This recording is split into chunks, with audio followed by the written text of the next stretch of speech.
This audio program by Radio AI is generated using artificial intelligence technologies.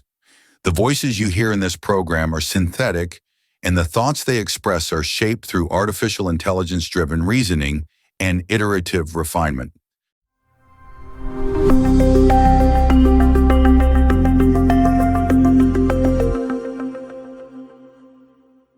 Welcome to Radio AI, where we dive deep into complex topics to help you navigate the nuances. Today, we're exploring a question that, well, it seems simple on the surface, but it really unravels into surprising intricacies.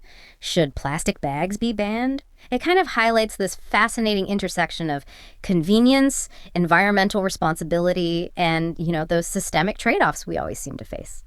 Okay, so let's start by maybe unpacking the arguments for banning plastic bags. A lot of supporters, they see them as a kind of a stark symbol of a bigger issue, right? Products designed for just minutes of use, but leaving this ecological footprint that lasts for, well, ages. And they often champion alternatives like paper or cloth or even those biodegradable polymers as, better choices. Yeah, but what's often overlooked, I think, is that while those alternatives can reduce harm, it's really not always a straightforward swap. Like take paper bags. They actually demand significantly more energy and water to produce than plastic ones. Oh, interesting. I didn't realize it was that much more. It can be, yeah. And here's a fact that might surprise you. A single cloth bag, right? It might need to be reused somewhere between, say, 30 to over 100 times. Wow. 100 times. Potentially, yes, before it genuinely becomes more environmentally friendly than just one single-use plastic bag. Yeah. So from that perspective, a ban isn't just about the material itself. It's seen as this powerful lever. It sort of compels both producers and consumers to shift habits, in a way that just choosing voluntarily often doesn't achieve. That's a really critical point about the true costs, the hidden costs of alternatives. But let's look at the flip side for a second, the critics. They caution that bans can sometimes lead to unintended consequences, right? Maybe even counterproductive ones. Like, what if consumers, without those convenient lightweight plastic bags, just switch to heavier paper or fabric bags, but then they don't actually reuse them enough? Exactly. Couldn't the overall environmental impact, things like emissions from production, actually go up? That's the worry. And this also brings up a really important question about social equity.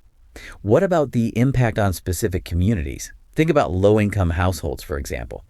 They might rely on those super cheap plastic bags for all sorts of things, waste disposal, storage. Right, basic necessities. Absolutely. So a ban could mean increased costs for them or maybe reduced access to suitable alternatives for just basic needs. Now, policymakers might try to mitigate that, maybe with subsidies for reusable bags or phasing in restrictions slowly. But even those solutions can introduce their own challenges like administrative hassle or, ironically, even encouraging people to kind of overconsume reusable items because they're subsidized or cheap. It really shows how complex just swapping materials can be. Okay, but there's another angle, isn't there? A sort of third perspective that shifts the focus away from just the bag material itself. This view suggests the problem isn't so much the plastic bag per se, but more the systems governing how we use and dispose of them.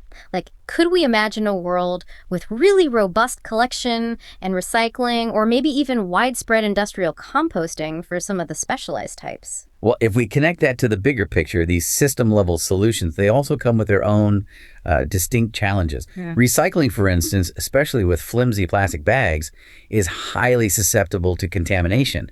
That makes large-scale recycling pretty difficult. Right, they jam the machines, don't they? They often do, yeah. And then you have compostable bags.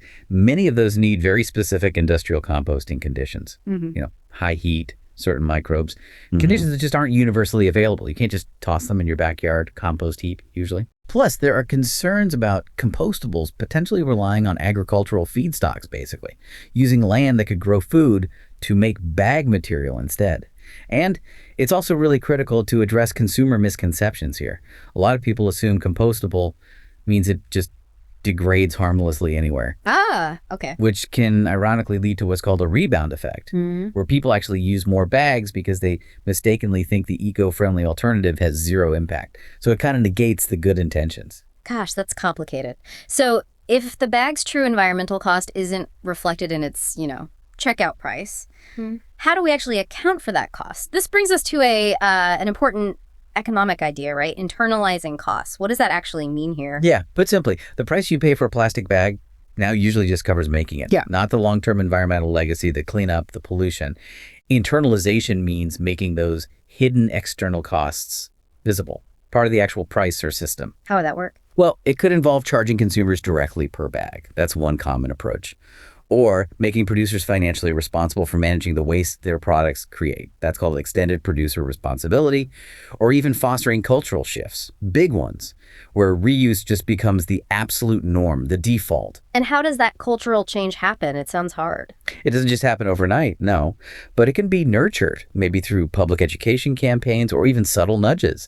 Things like default charges at checkout, unless you bring your own, or retailers very visibly encouraging people, hey, bring your own bags. So thinking about all this, what does it all mean for us, for, consumers, citizens trying to figure this out? This whole debate over the simple plastic bag, it really does feel like a microcosm of these much wider tensions in sustainability policy. It's clearly far from a simple yes or no. Exactly. It really, really reveals the difficulty, the inherent tension in trying to align our short-term convenience with long-term ecological responsibility. Right. And different societies, based on their unique values, their priorities, they might weigh things like efficiency and equity and environmental integrity very differently.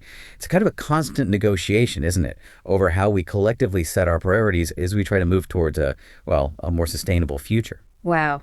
This deep dive certainly shows how one simple, everyday item can illuminate such huge, complex global challenges. We really hope this exploration has given you some new insights and maybe sparked some further reflections of your own. Thank you so much for joining us here on Radio AI and listening to this episode. We'd genuinely love to hear your thoughts and reflections down in the comments below. Hope to have you with us again on Radio AI. Until next time.